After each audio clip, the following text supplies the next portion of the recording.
Say good morning. Good morning. Say I love you. I love you. Say pouloulou. Pouloulou. Good job. Salut à tous, c'est Mike Rich Japan. Je suis ravi de vous retrouver pour cette nouvelle vidéo dans laquelle je vais vous présenter ce qui a été mon travail pendant des années au Japon. Si vous lisez mon blog mikerichjapan.fr, vous savez déjà sûrement ce que c'est. Pour ceux qui ne savent pas, j'ai été prof de langue pendant des années au Japon et aujourd'hui je vais vous expliquer un petit peu en quoi ça consiste. Alors, moi quand je suis arrivé au Japon, pour la petite histoire, il me fallait un travail évidemment. J'ai commencé à chercher, j'ai fait quelques baito et puis au bout d'un moment j'ai trouvé un travail plein temps. Et c'était ça, c'était prof de langue dans une école pour les enfants. Je vous précise directement que j'ai pas été prof de français, ce qui semblerait un petit peu logique, mais en fait j'étais prof d'anglais. La raison qui est toute simple à ça, c'est que au Japon, si on prend en compte tous les japonais qui veulent étudier une langue étrangère, il y a au moins 80 à 90% de ces gens-là qui veulent apprendre l'anglais. Et puis les 10-20% qui restent, en fait, ils veulent apprendre toutes les autres langues un petit peu sans distinction, quoi.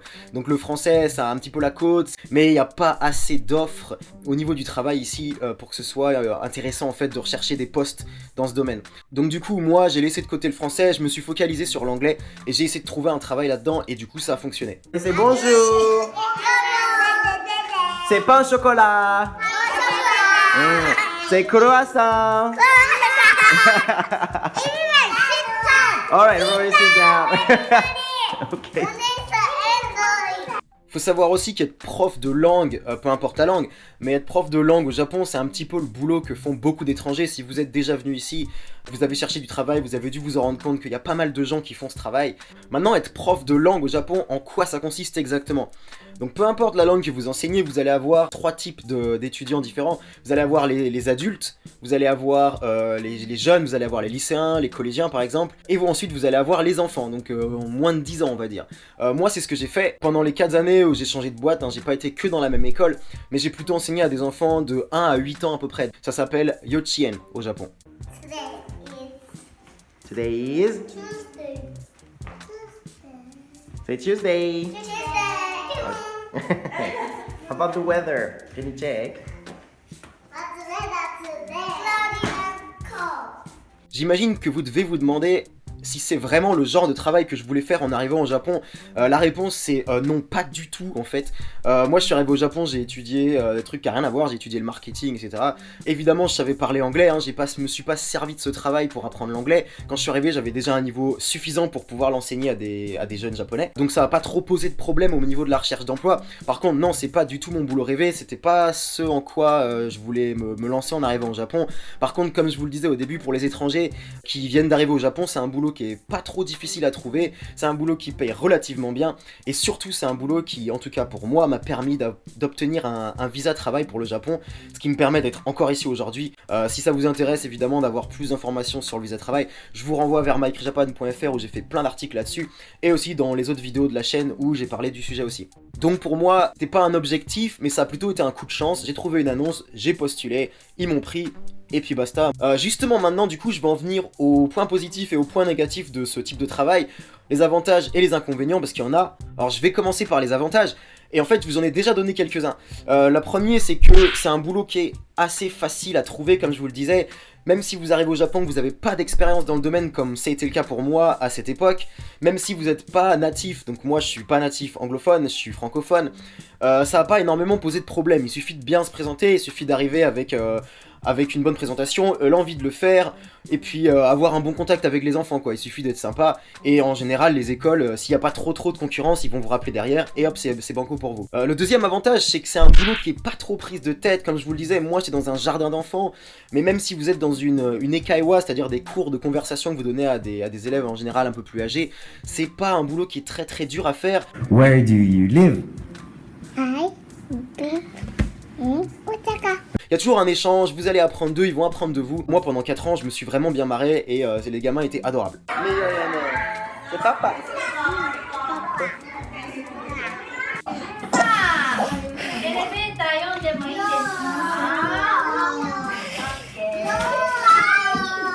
Un troisième avantage à ce genre de travail, c'est que même si vous n'avez pas d'expérience, vous allez pouvoir arriver avec un salaire de base qui est pas dégueulasse par rapport au Japon. Si vous avez un full-time, si vous avez un part-time, ce sera autre chose.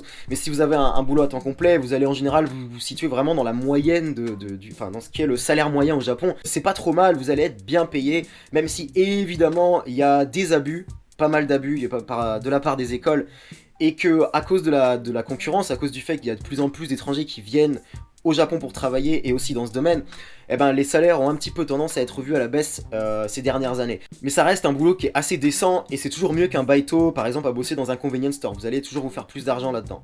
Sans compter les avantages qui vont avec, c'est-à-dire les assurances, la sécurité de l'emploi, les bonus si jamais vous avez de la chance, etc., etc. Maintenant, je profite de ce dernier avantage pour faire une transition vers les inconvénients de ce genre de boulot. C'est ce que je viens de vous dire en fait, c'est que certaines écoles vont un petit peu vous traiter comme des mouchoirs en fait. Comme il y a pas mal d'étrangers qui recherchent ce genre de boulot et qui peuvent se permettre d'embaucher des gens qui n'ont pas forcément d'expérience, vu que vous enseignez l'anglais ou le français à des jeunes, vous n'avez pas énormément besoin de compétences, donc du coup ça vous met un petit peu au même niveau que d'autres étrangers. Donc si vous n'êtes pas content du boulot, ils peuvent vous dire bye bye. Le deuxième inconvénient à être prof de langue au Japon, c'est que vous allez vous retrouver avec peu d'évolution de carrière en vue. En gros, vous allez arriver dans une école, vous allez être prof, et même si l'école est importante et qu'ils ont énormément d'écoles, en fait vous allez vous retrouver un petit peu bloqué. Vous avez peu de chances de vous retrouver en tant que gérant de l'école ou quelque chose comme ça. Donc vous n'avez pas beaucoup d'évolution de carrière, vous n'avez pas souvent des bonus en tant qu'étranger au Japon, on n'a pas énormément de bonus. Les bonus c'est le 13e et le 14e, voire le 15e et le 16e mois parfois que les écoles vous donnent, enfin que les entreprises vous donnent. Et les étrangers, surtout quand on est prof, on a très peu de chances d'avoir ce genre d'avantage. Le troisième inconvénient que je trouve à ce genre de boulot, c'est qu'en fait, l'atmosphère au travail, c'est-à-dire votre niveau de satisfaction du travail, il va énormément dépendre du management de l'école, de vos collègues, et puis éventuellement des enfants. Kantaro, eat. A girl. Aine, give him the food. Give him the food to Kanchan. Keep on the girl's bag. Say eat. Like, come here? Kantaro, eat. No. What do you mean? Être prof de langue au Japon, c'est un boulot qui est pas mal épuisant, surtout quand vous vous occupez d'enfants qui sont assez jeunes, comme ça a été le cas pour moi. Et en plus, si vous tombez sur des élèves qui sont très nombreux, des classes qui sont difficiles, ou des enfants qui sont vraiment turbulents, ça va vraiment pas vous faciliter le boulot.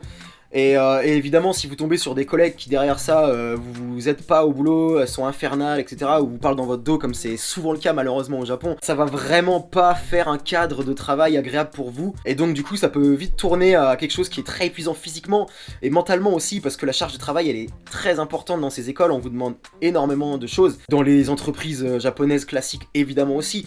Mais là, en plus, vous êtes tout le temps à courir après des gamins, ou tout le temps à changer de classe, de cours ou d'école, ou à faire énormément de transport. Vous n'êtes pas assis, ou très rarement assis derrière un bureau toute la journée à taper sur un ordinateur. Donc c'est des boulots qui sont pas faciles si vous n'avez pas le courage, si vous n'avez pas l'énergie, essayez de pas vous lancer là-dedans quoi. Maintenant quelques conseils que j'ai à vous donner par rapport à ce genre de boulot. Si vous arrivez au Japon et que vous avez envie de vous installer au Japon, ne serait-ce que pour un moment, et que vous cherchez un travail, par exemple évidemment si vous venez en working holiday comme ça a été le cas pour moi, bah, même si c'est pas dans vos objectifs d'être prof, de faire une carrière dans l'enseignement au Japon ou ailleurs, faut pas mettre ce genre de boulot de côté parce que ça peut être une très bonne façon de faire beaucoup d'argent au début, surtout quand on arrive et qu'on a que ses économies en poche.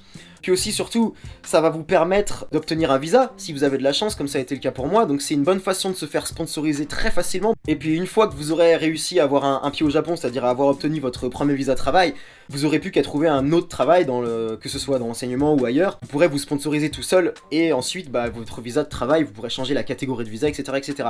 Donc du coup, c'est une très bonne façon d'arriver au Japon, de trouver un travail assez facilement parce qu'il y a plein d'écoles et de vous permettre de rester sur le long terme au Japon. Maintenant, en ce qui me concerne, moi je trouve que ça a été une expérience extraordinaire d'enseigner à des gamins au Japon. C'était pas ce que je voulais faire, mais je me suis payé des bars à leur enseigner des trucs intéressants. Ils m'ont fait énormément rigoler. Je leur ai donné vraiment beaucoup de mon énergie et de mon temps. On s'implique énormément, surtout dans ce genre de travail. Vous allez être en contact avec les parents, avec des collègues qui ont souvent le même âge que vous. Vous allez être aussi en contact avec d'autres étrangers. Donc c'est vraiment un univers qui est à part entière, mais qui est très sympa. Après, moi ça fait des années que je fais ça maintenant, donc je commence à un petit peu en avoir ma claque. Je commence à avoir mal au dos. Les gamins ils m'ont bien fait courir. Et puis maintenant surtout que je commence à mieux parler japonais, que je commence à mieux m'intégrer, je suis en train tout doucement de me rediriger vers quelque chose de différent, plus dans mon domaine. Ça a été vraiment une bonne expérience, je suis très content d'avoir ça. Mais j'ai envie de bouger, j'ai envie de voir autre chose, j'ai envie de changer de domaine. Je trouve que c'était un très bon tremplin pour arriver au Japon. Ça m'a appris énormément de choses sur la culture japonaise, sur l'éducation en général, et puis sur comment élever des enfants tout simplement. Moi, ça m'a appris des choses que j'aurais jamais appris avant d'avoir un enfant moi-même. Donc je leur serais toujours reconnaissant de m'avoir enseigné ça, que ce soit les parents, les collègues, ou le management, ou même les enfants eux-mêmes parfois. Donc non, vraiment, j'en garde un excellent souvenir. Hi. Rito, can you write Rito? Hi. のとこに小さい R あるよね。 Wow. Look at me. This is impressive. I've never seen this. Même si évidemment ça n'a pas été facile tout le temps, les gamins m'ont bien fait tourner en bourrique et j'ai dû vraiment développer des trésors de patience pour pas les buter. Mais donc globalement, bonne expérience quand même. Bref, si ce genre de boulot vous intéresse, je vous invite à vous rediriger vers mon site mycrejapan.fr où j'ai fait un article sur le sujet, donc vous aurez encore d'autres informations sur le fait d'être prof de langue au Japon. Et il y a aussi un article évidemment que j'ai écrit qui s'appelle Travailler au Japon. Et là-dedans, vous retrouverez pas mal de liens, d'ailleurs, pour vous inscrire, pour postuler en ligne ou directement à des entreprises, si vous voulez bosser dans le domaine de l'enseignement au Japon. Voilà, c'est tout pour cette vidéo, j'espère que ça vous a plu. Si vous avez d'autres questions à me poser, n'hésitez pas à me les écrire par mail ou dans les commentaires, j'essaierai de répondre si ça peut vous aider. Likez, partagez, et puis je vous retrouve bientôt pour de nouvelles vidéos sur Macri Japan, et aussi des articles. À bientôt. Say how to do heart with your hand. Show me how to look. Heart. Heart shape. Heart. Yes, you can. Make your heart. Running, running, running, running. Shina, if you have to run.